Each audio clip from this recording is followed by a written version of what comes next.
தமிழ்நாடு காவல்துறை இதிலே காட்டுகிற மெத்தனம் உள்ளபடியே அதிர்ச்சி அளிக்கிறது. இதில் விஜய் மீது ஏன் வழக்கு பதிவு செய்யவில்லை?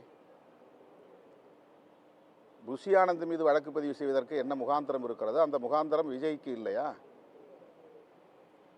புஷி ஆனந்தோடு இருக்கிற மற்றவர்கள் மீது வழக்கு பதிவு செய்கிற போது இன்னொருத்தர் அருண்ராஜ் என்று கருதுகிறேன், அவரும் உடன் இருந்து இந்த செயல் திட்டங்களை எல்லாம் வகுத்து கொடுத்தவர் தான். அவர் மீது ஏன் வழக்கு தொடுக்கவில்லை? நீங்கள் சொன்னதை போல ஆதவ் அர்ஜுன் மீது ஏன் வழக்கு தொடுக்கவில்லை?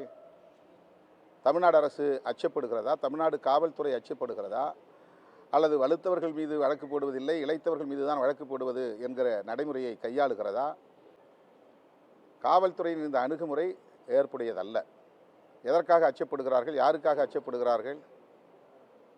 எல்லோரும் சமம் என்று பார்க்கிற போது அந்த கட்சியிலே சம்பந்தப்பட்டவர்கள், இதற்கு காரணமானவர்கள் அல்லது அலட்சியமாக இருந்தவர்கள், இந்த உயிரிழப்புக்கு காரணமான நிலைப்பாடுகளை எடுத்தவர்கள், காலதாமதம் செய்தவர்கள், வேண்டுமென்றே காலதாமதம் செய்தவர்கள் என்கிற வரிசையிலே நடிகர் விஜயும் தானே வருகிறார். அவர் மீது வழக்கு தொடுப்பதற்கு தமிழ்நாடு அரசுக்கு என்ன தயக்கம், என்ன அச்சம்?